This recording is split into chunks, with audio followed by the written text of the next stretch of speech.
Jadi emosi itu nggak selalu kamu harus apa-apa dipikir dulu sebelum bertindak. Tapi ada juga yang bertindak dulu sebelum mikir. Karena kalau kamu berdua mikir, ada hal tertentu yang nanti lewat. Bertindak aja dulu.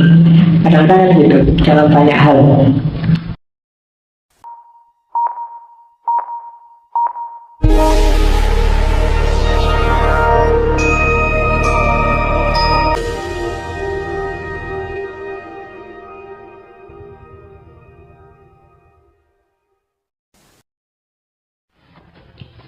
Oke, bismillah.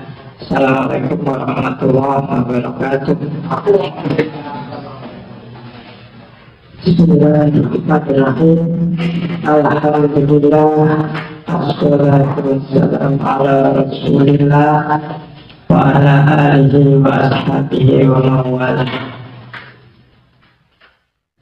Oke, sekarang kita lihat apa sih bedanya common sense dengan sains. Kalau common sense biasanya tidak pernah diuji dan diobservasi secara serius, beda dengan sains. Kalau sudah diuji dan diobservasi secara serius, maka common sense itu berubah jadi sains. Ada perangkat berpikir yang kamu miliki, yang selama ini kamu manut saja, sekarang bisa berubah jadi sains. Selama ini kamu percaya secara common sense, mungkin karena kamu nggak ngerti dalil, yang ngerti dasarnya, pokoknya umat Islam itu nggak boleh makan babi tanpa menguji. Sekarang ada penelitian apa bahayanya babi, apa anunya babi ya. Kamu tahu itu, maka dia jadi sains. Kalau selama ini cuma common sense. Orang Jawa dulu bilang jangan duduk di depan pintu kalau waktu maghrib, nanti jodohnya susah misalnya. Nah, itu common sense. Tapi mungkin sekarang kamu paham, oh kenapa sih kalau waktu maghrib kita nggak boleh duduk di depan pintu? Oh karena biar nggak masuk angin. Karena waktu maghrib itu kan biasanya anginnya semilir, terus kalau orang duduk di sana terus bisa masuk angin, maka orang dulu bilang jangan duduk di depan itu. Apalagi kan banyak orang Jawa punya pamali-pamali yang sekarang ketahuan bahwa ternyata itu rasional, ternyata itu bisa diuji dan diobservasi. Misalnya apa ya, pijat bayi itu dulu orang merasa bahwa itu membahayakan bayi, tapi penemuan belakangan terbukti bahwa pijat bayi efektif untuk melancarkan jalan-jalan bayi. Meskipun kamu ngerti pijat bayi itu kadang kepalanya ditaruh di bawah dipukul. Iya. Dan ada hasil observasi terbaru efektif. Jadi dulu common sense, kalau bayi sakit dipijat, dan kadang-kadang banyak orang yang rasional nggak percaya bayi kok dipijat kayak gitu, kasihan. Tapi ada satu penelitian membuktikan, oh iya. Orang Cina punya teknologi totok dan tusuk jarum, itu dulu common sense. Orang itu mungkin ilmunya orang Cina kita nggak ngerti, kita manut aja sehingga banyak yang nggak setuju. Tapi sekarang sudah diuji dan efektif, maka dia jadi sains. Tusuk jarum itu kan ditusuk-tusuk, dan saya nggak berani nyoba, cuma katanya nggak sakit loh. Ditusuk perutnya, kadang ditusuk kalau sakit leher ya ditusuk lehernya, dan tidak keluar darah itu. Saya tidak tahu kenapa kok bisa begitu, tapi itu jagonya orang Cina. Dan kalau sudah bisa diuji dan diobservasi, maka dia jadi sains, tidak lagi jadi common sense. Oke, common sense biasanya disimpulkan dengan model generalisasi terbatas. Jadi hanya melihat sekali, dua kali, kemudian disimpulkan. Itu biasanya common sense. Kamu melihat sekali, dua kali, terus disimpulkan. PKS, kamu lihat seorang tokoh korupsi, dua orang tokoh korupsi, tiga orang tokoh korupsi, maka kamu simpulkan semua PKS itu isinya orang-orang bodoh. Itu common sense. Generalisasi yang over. Jadi biasanya seperti itu. Sama kayak orang barat lihat Islam. ada kasus terorisme, pelakunya orang Islam. Itu orang Islam lagi, orang Islam lagi. Maka terus disebutkan semua orang Islam itu teroris. Nah itu generalisasi. Dan Islam adalah teroris itu di barat levelnya adalah common sense, pemahaman yang lahir dari generalisasi terbatas. Masih banyak orang yang beranggapan itu di barat ini. Jadi orang yang sangat bencinya dengan Islam, dari Islam itu nggak ada yang bagus, pokoknya semua yang dari Islam itu jelek. Maka hati-hati kalau kamu baca website sekarang, banyak situs-situs yang isinya menjelek-jelekkan Islam. Kamu boleh kritis pada Islam, tapi hati-hati, ada level yang ekstrim yang tidak lagi dekonstruksi terhadap Islam, tapi sudah destruksi. Jadi kan orang itu ada yang apologi, ada yang kritis, ada yang dekonstruktif, ada yang destruktif. Kalau apologi itu ya apa-apa Islam mesti benar A sampai Z sesuai ideologinya dia. Tidak boleh dikritis. Kalau kritis itu melihat porsi dan proporsi, mana yang pas, mana yang tidak pas, mana yang levelnya Al-Quran, mana yang levelnya tafsir, mana yang pemahamannya orang, mana yang isinya teks. Itu kritis. Ada lagi yang dekonstruksi. Dekonstruksi itu merubah konstruksi lama menuju konstruksi baru. Oke, kalau yang lama umat Islam itu cenderung mistik, sekarang coba kita scientific, Islam yang masuk akal, Islam yang rasional, Islam yang kontekstual. Itu model dekonstruksi. Yang paling ekstrim ada yang destruksi. Ini Islam harus nggak ada dari sejarah, karena dalam sejarah Islam itu terbukti isinya bikin rusuh aja, bikin susah aja. Gara-gara ada Islam ada tawuran, ada bunuh-bunuhan, ada terorisme, ada. Nah itu destruktif. Jadi hati-hati di level. Jadi kalau membaca internet kamu harus kritis. Tidak selalu isinya internet itu bagus. Kadang-kadang kamu sendiri bikin makalah jual aja kan kamu upload di internet. Sehingga di kelasmu ketika dapat tugas ngopi paste itu dosennya sama lagi. Kan kadang-kadang gitu kamu kan, kasihan nanti kelasmu, jadi jangan dijebak dengan makalahmu yang jelek-jelek. Ya. Oke, beda sama Sahin. Kalau Sahin sebelum melakukan generalisasi dia menuntut bukti yang cukup. Kalau buktinya tidak cukup dia tidak berani menyimpulkan. Bahkan kayak David Hume kemarin dia tidak percaya dengan generalisasi. Setiap fakta dia berdiri sendiri. Kalau saya lihat satu santri males, dua santri males, tiga santri males. Kalau generalisasi berarti semua santri malas, kalau tak sendiri capek-capek. Itu yang David Hume tidak setuju, sehingga dia anti induksi. Tapi sains tidak akan bisa jalan kalau tidak ada induksi, gitu loh. Sains itu ya harus ada induksi, harus ada generalisasi, meskipun untuk generalisasi butuh bukti yang cukup. Kalau IPA mungkin gampang, karena IPA itu fenomenanya ajek, selalu begitu. Air kalau 100 derajat mendidih, selalu begitu, tidak pernah menipu. Tidak pernah air itu 100 derajat, males, nggak usah mendidih, nggak pernah. Ya kan? Beda sama humaniora, ilmu sosial. Kalau ilmu sosial dia agak fluktuatif, fleksibel. Maka hati-hati mengeneralisasi fakta dalam dunia sosial atau dunia budaya. Jadi tidak gambaran. Misalnya ngaji malam hari ini, yang sana angok, yang sini angok, sana juga 1, 2, 3, 4, 5. Itu tidak otomatis semuanya ngantuk. Ya, tapi semuanya pengen tidur mesti. Tapi itu generalisasi namanya. Tapi perlu juga, karena kalau kamu tidak punya sistem generalisasi dalam pikiranmu, kamu nggak bisa hidup. Kamu harus melakukan generalisasi. Ada orang menyekat kamu di jalan pakai tato, bawa kapak, sudah jelas menyekat kamu, benar mesti orang itu akan saya. Ya, ini harus jelas dulu ya. Generalkan aja, simpulkan, hati-hati aku harus lari kan gitu aja, kamu tidak usah. Tidak mesti, manusia itu tidak bisa dilihat. Jadi lahirnya ya rasa gitu itu harus kamu harus punya perspektif yang general, jadi harus itu kayak kan kayak misalnya orang pakai jubah, pakai jenggot, kalau kamu ingin disalami orang banyak, kamu pakai jubah, pakai serban, minum jenggot, datang ke masjid, mungkin di Jawa Timur, wah kamu datang langsung orang pada cium tangan. Jadi dan itu terbukti. Saya dulu zaman awal-awal jadi dosen pernah kayak gitu.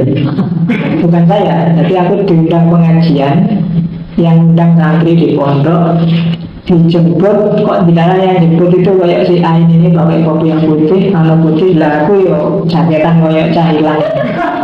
Begitu nyampe tempatnya pengajian, yang diajak rebutan salaman ini benar aku. Jadi aku dianggap bodyguard. Jadi nyusur apa? Kenapa orang mengeneralisir? Pokoknya yang biasanya dia ya biasanya kopian, atau jenggot sidik, atau itu biasa gitu.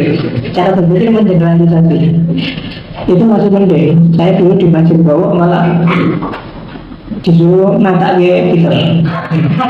Jadi waktu diundang ngisi kajian mau buka puasa, undangannya jam 4, datang jam 4 belum ada orang, ya tak tunggu. Terus panitianya datang bawa tiker itu, Mas buat dibantu nota tiker.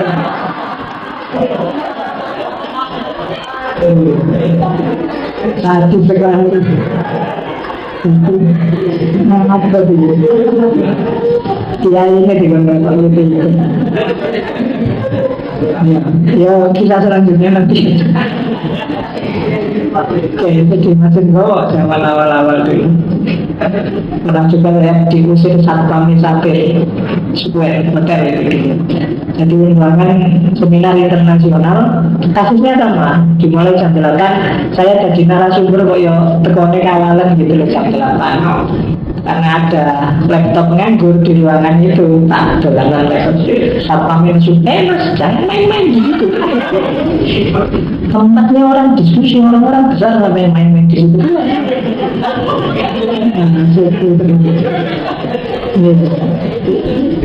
Jangan itu diusir satpam membicarain. Oke.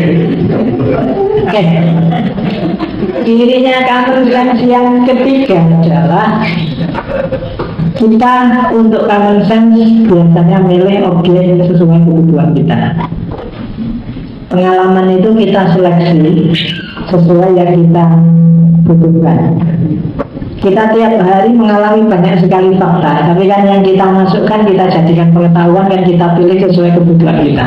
Yang enggak ya kita cuekin. Jadi isinya common sense itu hasil seleksi kita terhadap pengalaman sehari-hari. Tidak semuanya. Sehingga kadang-kadang orang Jawa Timur kok tidak bisa gini. Ya bisa aja, karena mungkin waktu saya seleksi itu tak anggap tidak penting. Orang Jogja kok tidak bisa bahasa Jawa.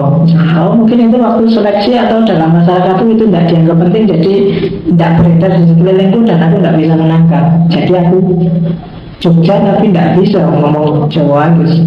Nah itu karena objeknya kita pilih secara selektif. Beda dengan sains. Kalau sains kamu tidak boleh milih, kamu harus komprehensif. Melihat objek itu harus utuh, tidak boleh sepotong-sepotong biar bisa menyimpulkan secara pas. Jadi kalau common sense kita milih, kalau sains kita harus objektif. Milih berarti subjektif sesuai keinginan kita. Kalau sains sesuai dengan objeknya, kita nggak boleh ngomong versi kita, tapi objek apa adanya itu sains. Yang terakhir common sense itu kalau ada hal-hal yang kira-kira tidak kita ketahui.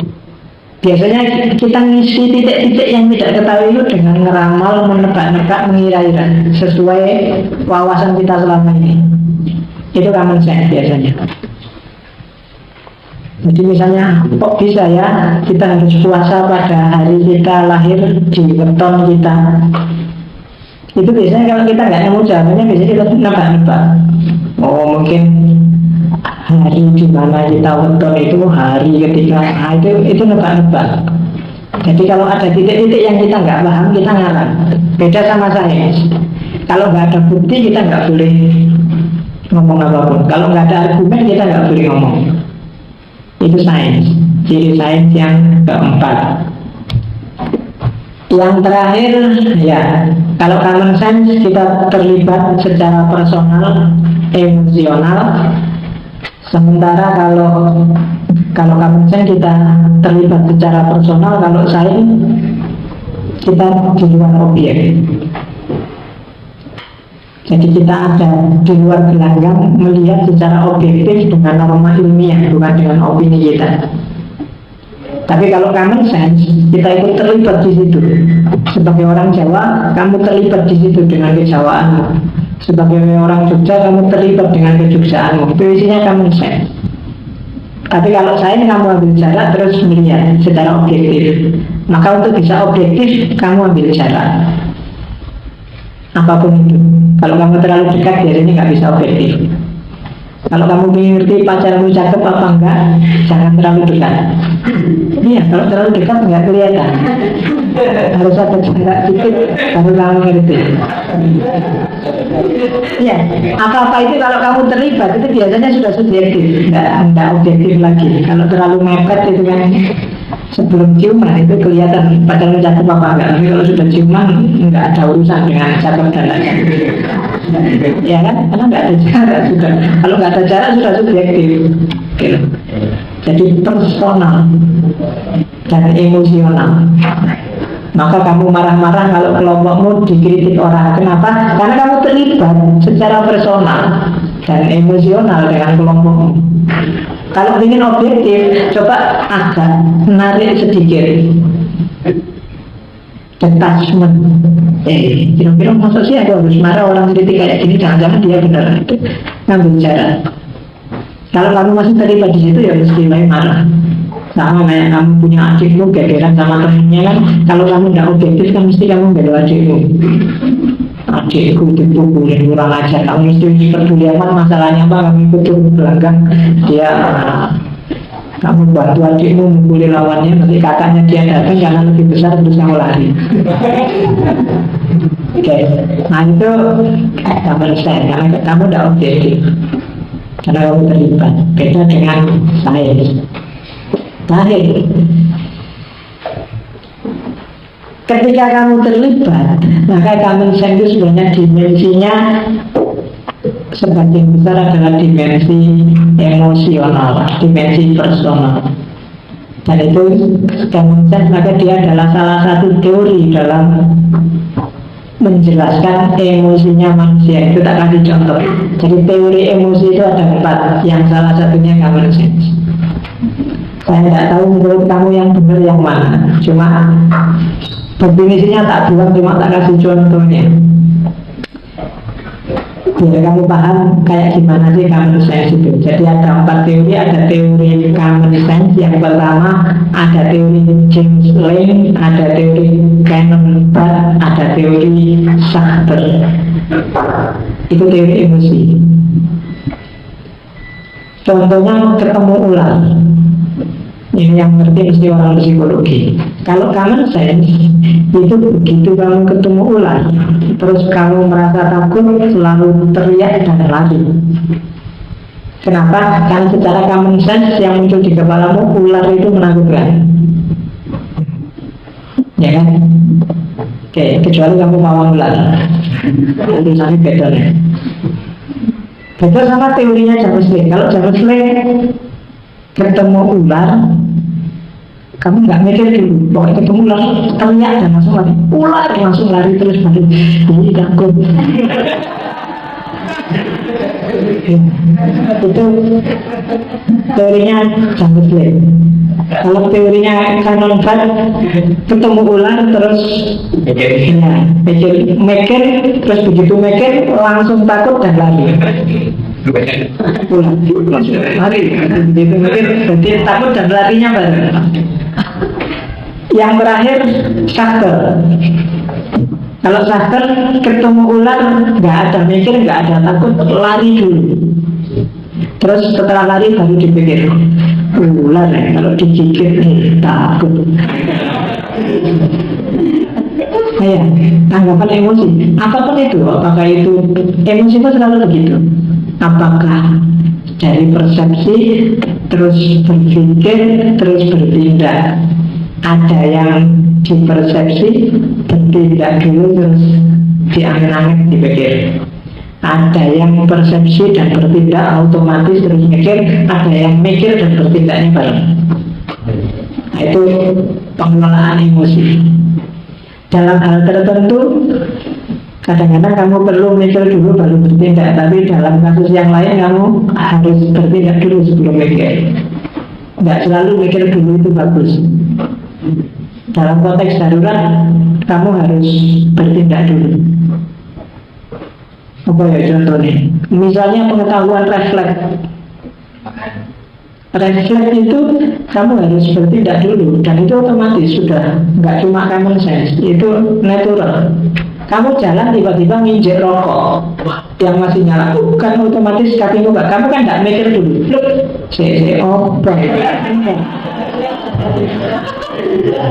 iya kan, kamu nginjek apa ya, kok sakit, kok panas, kan kamu begitu sakit langsung diangkat, baru kamu lihat, oh rokok itu sakit, kan gitu.